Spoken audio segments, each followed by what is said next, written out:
Entering Rebel Attack, we should just have one player called in based on the previous level's Cantina movement, and then we can select either the X-Wing or the TIE Fighter. Really, the movement speeds are pretty similar here, so it's kind of up to you. I like to play with the TIE Interceptor personally. But we're just going to take the ship into the level, and we're going to start off by doing a dunk on the first target that opens up the first barrier. And so what we want to do is we're going to kind of head up and a little bit to the left, and then we want to be in line with it. And then as we pass straight over it, we're going to do D-pad down to do a 180. And as we do the flip, we can then hit the torpedo, and that will allow us to destroy the target right away. So that looks something like this. And it really is all about the positioning when you do the flip. And then obviously you're going to have to hit the torpedo at the right time as well. But if you flip at the right time and you're just, spamming your torpedo basically, it has to wait for your animation to finish doing the flip before it will shoot the torpedo, which is what allows you to hit it more consistently. And then after that, we're just going to call in our second player and take both of them forward. And we'll be destroying these 4 targets on the right here. And you can do that just by opening them up and keeping the players separate. Now, when I was really in practice for this category, I was actually doing the dunk method for all 4 of these targets. So I would bring my 2 players into this room, and then I would be dunking both of them at the same time. So for those who really want to get optimal and try to maximize the tech, you can try to do more dunks here if you really want to. Otherwise, just call in your players and shoot your torpedoes.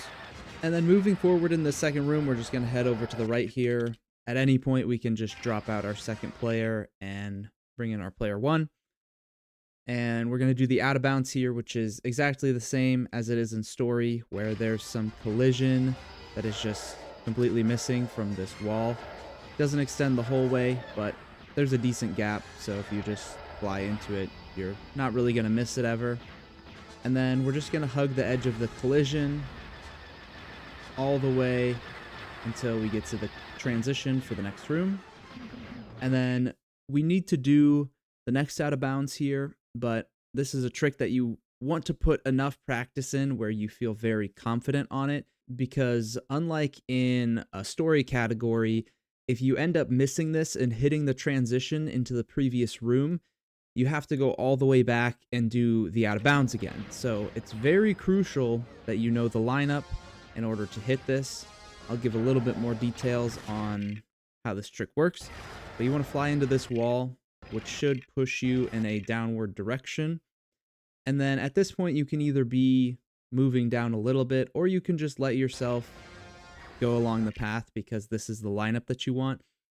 And you'll notice right about here, if you look at the extras part of the menu, underneath the R, the arch of the R, you'll see 2 little red marks on the floor there. When the tip of your X-Wing is hitting that mark, that's when you want to hold D-pad right. And that will put you in line with being able to hit the out-of-bounds collision. There is collision further up on the wall, and then if you, of course, go too far down, then you're in risk of hitting the transition. So you have to be very careful about how much you're moving and how far down you go. The safest way to do it is to just click to the right and then just align yourself in that direction. And after you're aligned, you can take it slow until you get used to doing the trick more often, but you should be lined up to just go straight out of bounds, at which point you can hold up. And then you'll also want to practice this part of the out of bounds, because if you are too far down, then you can start falling. And of course, if you're too high up, then you can clip back into the inbounds collision. So you're kind of just teetering the line there, playing the game until you end up making it out into the next room.